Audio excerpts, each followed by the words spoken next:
Hello everyone, how you going? And welcome to part 4 of the RakNet and Leadwerks tutorial. Last lesson we learned how to spawn a player without client and server connected, and we got to see them sync. So let's have a look at that again quickly. So I'll spawn a player on the server. Ta-da! It spawns on the client as well. And we spawn a player on the client. And we can't spawn anymore, of course, which is as intended. Now here's just one problem with where we ended last time. We have to do a little bit more to make this a bit more rigid and bug friendly. Sorry, less buggy. Because look what happens here if I start the server. Say for example I've got a bunch of other clients attached to the server and they're all spawning their players. So I've spawned my player on the client already. But now another player wants to join the game, and so he comes and he spawns a player. Oh, sorry, here we go. He spawns a player. Now you can see there's a problem here. We've got two players, 1, 2, on the server, and one player on the client. This is because when the client connected, it did not load all the players that were already in the game. So that's the first thing we have to do. Before anything else, when we load the game, we've got to load all the players that are already on the server onto the client, and then we can spawn. So that's what we're going to do in this first lesson. You'll notice that when a player connects, it always sends a packet to the server saying ID new incoming connection.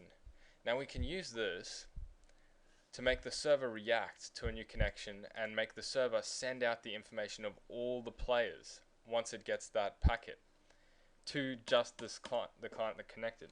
So let's get right into that.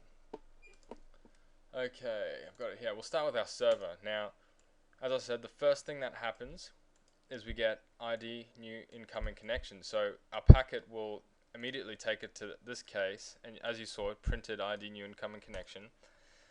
Now we have to somehow write a bit stream that holds the information of all the players, not just one player, not just the server, but all the players. How do you do this? Well, I've figured out a way, and it uses our numplayers variable, which becomes very useful. So the first thing we do is we write the type ID. Of course. Now, I've already made a custom network enum for this, and it's in your files.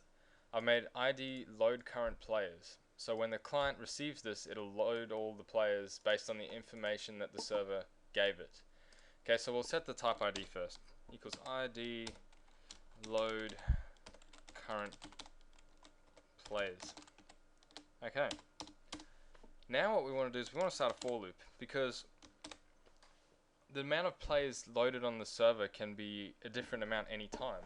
So, but we only want to send out the information of what's currently loaded, but we still want to be able to send out the information of more or less players. So we go make a for loop, int I equals 0, and we go while I is less than num players. Because num players is the number of players spawned, we can use it to only do this loop the same amount of times as there are players, and of course we'll increment I every time. Alright, so what we need is a few things. We've already written the type ID. We don't need a type ID for every single player. We just need one. And what we're going to do is we're going to start writing our bitstream. So bs out. Oh, sorry, I missed one thing. We've got to write our type ID first. bs out dot write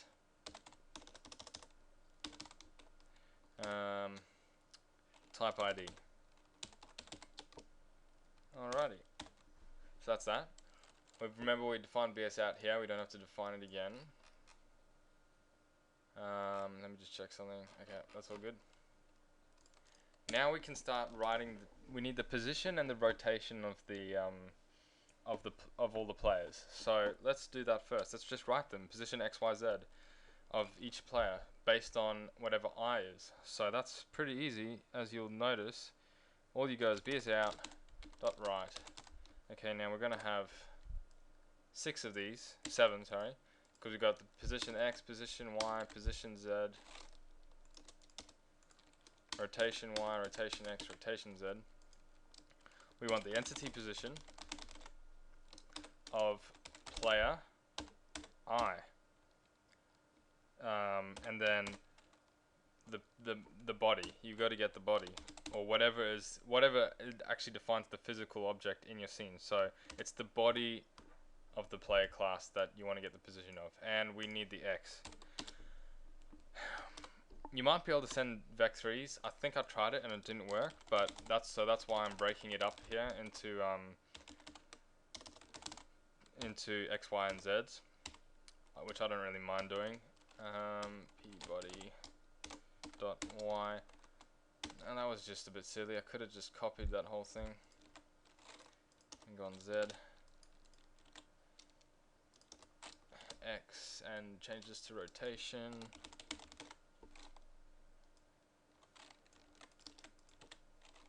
X, Y, Z. Okay, and if you remember from last lesson, the last thing you always write is, can you guess it? It is the object ID. Remember, every character needs an object ID. So we go player I get network ID. That's what we're writing to that bitstream. Done. That's all the information we need for each player. If you have physics, there is more that you can put in here actually. Let's actually do that, because this will become important when our players start moving. We want we want the entity velocity and omega. Omega is rotational velocity. I think that's it. No, sorry, I've forgotten the syntax. Alright, sorry, that was not entity velocity, because only bodies can have velocities. It's get body velocity. My mistake. Player I. And of course we'll do the XYZ for that. Body dot X. Alrighty. Copy that a few times. 2, 1, 2, 3. So get velocity XYZ. Oops, sorry, that was supposed to be Z. Y, I mean X, Y, Z. So these three, we're getting the entity, the body omega, the rotational velocity. This will allow the game to spawn all the players in their current state when you log in. So it'll spawn in the right position, the right rotation, at the right, and acting in the right way with velocity and omega. Okay, so that's it, and we've got our network ID, and we're good. That's it. That's all we need for our loop. And so basically, what will happen here is, if there's only one player, num players will be 0, right? And it'll only write. Oh, sorry. So yeah, it'll only write 1. If there's only one player, num players will be 1. But it'll stop before it gets to 1, and it'll only do, yeah. So it'll only go through once. If there's a bunch of players, it'll loop through this and write this many times, and then on the client we can do another for loop to read it for the same amount of times.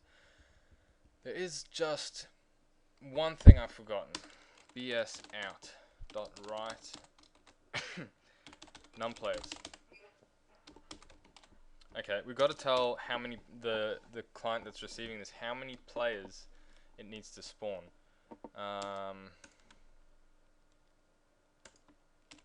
Lol, that's Origin for you. Okay, so now we're ready to send. So we go send. Oh, sorry, server. Because we're a server. We're sending. Send. We're sending the bitstream called BS out at a high priority, because this has to get through quickly, otherwise the information here will be out of date. So high priority, reliable, ordered. Hold on a sec. Okay, reliable, ordered. Sorry, my friend's just talking to me on Steam. What's next? Arbitrary 0. Don't forget the arbitrary 0. Now, P, system address, because we're sending it to the person with the system address that we got the packet from, right? And false. Okay, I'll explain this again. If this was true, it would mean we're sending it to everyone but this this system address. So it's true that we're sending it to everyone but the system address. If it's false, it means it's false that we're sending it to everyone but the system address. So it means we are only sending this information to the person that just logged in. Okay, confusing, I know, but this time it's false. And that's all we need here. Damn this cough. I'm pretty sure that's all that's required on the server. So we're done there. We're done. Let's minimize this and let's go to our client. Opening up the client. Alright, I'm up to 10 minutes. We could go on for... I'm gonna stop the video here and make another section so I don't crash.